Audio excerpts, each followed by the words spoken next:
Hello, Virgo, and welcome to your very special Scorpio edition of Starstruck Tarot. We're going to be digging into the cards and seeing what Scorpio season holds for us. That is like 12 cards, so we're going to keep going. Let's see what the major theme of Scorpio season is for Virgo. Okay, we'll take it. We have the High Priestess reverse. So I see, like, maybe coming into your power, like maybe that's something you've been intimidated by before, and you just kind of need to start embracing that. And how will this impact Scorpio season? But we're going to dive more into it in a second. Oh my goodness. Okay. We got the King of Cups reversed.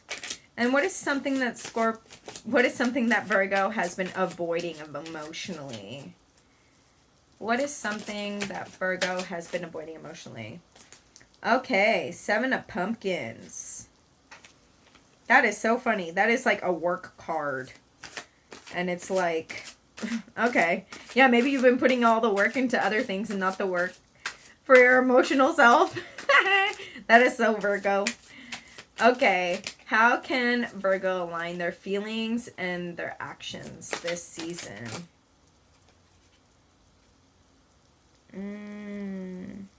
Is that too many? Let's do it. Okay. By patience and stability. How can I embrace introspection this season? Oh, that just popped right out. Okay. All right, here we go. Here we go. So, we have, first up, we have the High Priestess, but it's reverse. So, I feel like you are not embracing your intuition, and I invite you this Scorpio season to embrace your intuition, right? Yeah, or maybe just, like, take up a spiritual practice, start meditating, maybe start journaling, like, you know, trust that little voice in your head. Trust that little voice in your head. Somebody once told me, or I heard from somewhere, I don't really remember. I heard from somewhere, nobody told me, that the difference between intuition and anxiety. The difference between intuition and anxiety is that intuition is something that just pops into your head, versus anxiety is something that you lead to. If that makes any sense. But intuition is something that just like randomly like pops up in your head. So something just like randomly pops up into your head, I would trust that, or start to trust that, right? Or maybe just make a note of it. Make a note on paper, maybe make a note on, if you have like a notes app in your phone, make a little note, and someday maybe that'll pop up again and you'll be like, oh my gosh, I thought of this. This like actually, I thought that this was going to happen, and it did. Like, start making that a practice. Start playing with trusting your intuition. Okay? And then, how will this impact you? King of Cups, but it's reverse. So this makes me feel like it will help you receive love. It will help you give and receive love. Like, the King of Cups is somebody who is like very very open and like very comfortable with giving their love, but because it's reverse, it's like you're not trusting your intuition. I feel like maybe you're having some thoughts, like some saboteur energy in your head that are keeping you from fully embracing this relationship, whether that's in your life, financially, like a financial relationship, or just like an intimate relationship, maybe a relationship with a friend. But embracing your intuition is going to help you give and receive love on a better level, and just period, right? Like, sometimes Virgos can just really live in here, live in their head. And we have, what is something that you've been avoiding emotionally? I think that literally it says avoiding emotionally, doing the work, doing the emotional work. You have been keeping busy doing other things because you have literally been avoiding doing the emotional work. You have been avoiding things that are going on in here. You are avoiding things that happened in the past that you just don't really want to think about. You're trying to keep yourself busy to not live in your emotional thoughts. And that's kind of fair, because it seems like you're kind of like imprisoned by your emotional thoughts. Like, you're not accepting love. You're not receiving love. Because you're just like avoiding it. You're avoiding some stuff in here that needs to be closed. Like, Scorpio season is such an amazing time to like dig deep and really like assess like what's going on in here and how can I close those chapters so I can move on. Transformation is such a big theme of Scorpio season, right? So I really invite you, and like that's going to take some patience. It's going to take some patience. We have strength. How can I align my feelings and my actions this season with like stability, whether that's like setting routine, or there is something, okay, don't play with that. Setting routine, that like setting routine with a spiritual practice, and having patience with that, right? Like starting that like little spiritual practice isn't gonna like make results overnight. Okay, like putting in you have to put in the work.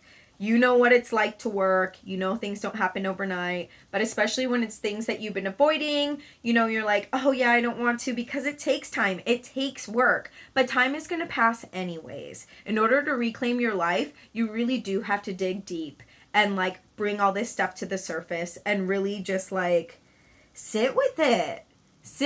Maybe just like journal, write about it, like how it still makes you feel, like where you are today because of it. Like really just dive in. It's Scorpio season. It is time. You are in the metamorphosis cocoon. You are ready to come out. And then we have the Ace of Pumpkins, Ace of Coins. How can I embrace introspection this season? We have the Ace of Coins, but it's reversed. So this tells me that there is like either new financial opportunity or just some abundant opportunity that is just around the corner. It doesn't necessarily have to mean money. Okay? Like maybe doing all this journaling, maybe doing this little spiritual practice is going to awaken something that's going to make you think of starting something new that is going to bring you a lot of abundance, whether that's money or just like emotional, just like fulfilling abundance. You know, like this is waiting for you. This is literally waiting for you. You just have to put your guard down. Stop like working so hard and start working in here. Start digging up some of that stuff that you've been avoiding that you just don't want to face. Because it's okay. Like once you face the lion, once you face those demons, there is stability. You will become you will set a stronger foundation within yourself in order to move forward and start this new little opportunity. Like this is being blocked. All this energy, all of this is being blocked. But you can unblock it. You can unblock it this Scorpio season, and I invite you to do so. Okay, so if this isn't resonating with you, I just want to let you know, I'm going to pull an animal card.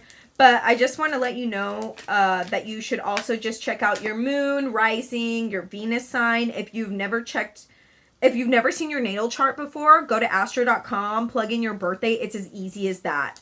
And look at your natal chart, and it will give you all that information. I know it's a little intimidating, but in the lower left corner, it will have a breakdown of all the planets and what signs they're in. And then just watch the other videos. You'll pick something up.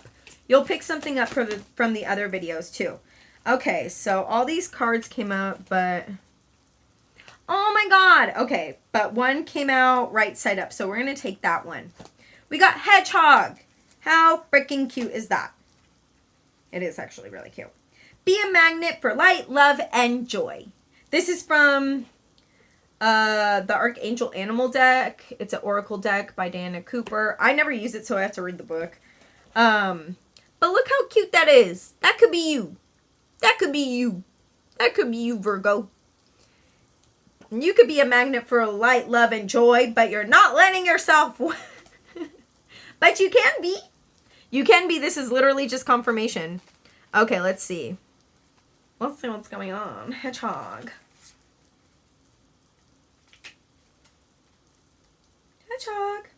A, B, C, D, E, F, G, H. Okay. All right. This card is a reminder to laugh at your troubles and take them lightly. Invoke Archangel Gabriel and center yourself. I don't know a lot about archangels, so sorry. Maybe you should like Google Archangel Gabriel after this or something, but let's go on. Invoke Archangel Gabriel and center yourself in his pure white light so that you absorb the keys and codes of the ascension qualities he carries. Then open yourself to the angels of Orion who come to you when you connect with the hedgehogs. Their sonics, even though you may not be able to hear them, will enable you to rise above your past. Face your past, and create a happy, joyous, and love-filled future. Oh my God. Remember that you too can profoundly affect those around you. Hello. When you fill your aura with white light, it touches others and enables them to laugh and see your higher possibilities. You all become harmless. You are invited to take yourself and your loved ones into a relaxed, peaceful world full of fun and laughter. This is you. This is you and your loved ones having fun. Stable, setting that great foundation. Like, just don't be scared. Dig into it. This is the season. Go ahead. Cry. Cry in your journal. Cry in your journal. Or maybe just like write somebody a note. Write them a letter. And like, you don't even have to send it to them. You can just burn it. Like, create that closure for yourself with the demons that you haven't been wanting to face. And like, that doesn't mean that they necessarily have to be bad things that you haven't faced. Like, when I say demons, take it with a grain of salt. Okay? But to you, they seem like demons, right? You have a lot to think about, Virgo. I'll see you in another 2 weeks with your November love reading. Thank you so much for watching, and I'll see you soon. Thank you.